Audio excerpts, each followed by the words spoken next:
ইতিমধ্যে আপনারা জানেন যে তিলজলায় অগ্নিকাণ্ডের ঘটনায় কড়া পদক্ষেপ করেছে রাজ্য সরকার। দুজনের মৃত্যু হয়েছে, তিনজন আশঙ্কাজনক অবস্থায় হাসপাতালে ভর্তি রয়েছেন। আর এই ঘটনার প্রেক্ষিতে কড়া পদক্ষেপ করেছে রাজ্য সরকার। আর এবার সরকারের তরফে সওয়াল করে বলা হচ্ছে যে আরেকটা স্টিফেন কোর্ট বা আমরি হতে যাচ্ছিল, কোনো নিয়ম মানা হয়নি। শুরুতে বলা হয়েছিল আগুন লাগেনি, আগুনের ঘটনার ধামাচাপা দেওয়ার চেষ্টা করা হয়েছিল। বিস্তারিত বলবেন আমাদের প্রতিনিধি আবির দত্ত রয়েছেন। আবির, কোর্টে কি হলো? দেখো, তিলজলার যে অগ্নিকাণ্ডের ঘটনা, সেই ঘটনার পরিপ্রেক্ষিতে দুজনকে গ্রেপ্তার করা হয়েছে। এবার আদালতে দুজনকে যখন তোলা হয়, তাদেরকে হেফাজতে চেয়ে আবেদন জানানো হয় স্পেশাল পাবলিক প্রসিকিউটরের তরফ থেকে, এবং সেখানে কিন্তু চাঞ্চল্যকর দাবি করা হয়েছে। স্পষ্টত বলা হচ্ছে যে আরও একটি স্টিফেন কোর্ট বা আমরি ঘটতে চলেছিল, এবং সেখানে পুলিশ এবং দমকল সেখানে পৌঁছয়, এবং তারা প্রাথমিক তদন্তে যেটা জানতে পাচ্ছেন যে যেখানে অগ্নিকাণ্ডের ঘটনা ঘটেছে এবং এই যে মালিক এবং তার যে সঙ্গে সহযোগী বা ম্যানেজার রয়েছে, তারা শুরুতে এই আগুনের লাগার ঘটনাটি ধামাচাপা দেওয়ার চেষ্টা করেছে। তার কারণ, যিনি লিখিতভাবে অভিযোগ করেছেন তাকে বলা হয়েছিল যে আগুন এখানে লাগেনি।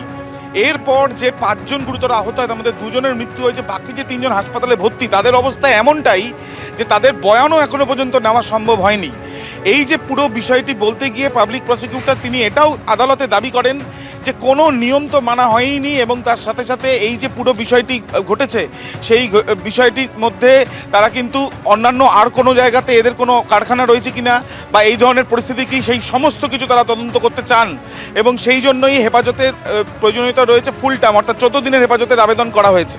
অন্যদিকে অভিযুক্তের তরফের আইনজীবী তারা কিন্তু জানাচ্ছেন আদালত কক্ষে দাঁড়িয়ে, এসিজেএম আদালতে, যে এই ঘটনা তাদের মতে যে একটি দুর্ঘটনা ঘটেছে, এবং সেই মর্মে তারা কিন্তু এই যে বিষয়টি ঘটেছে সেই বিষয়টা তদন্ত যেটা তারাও বলছেন।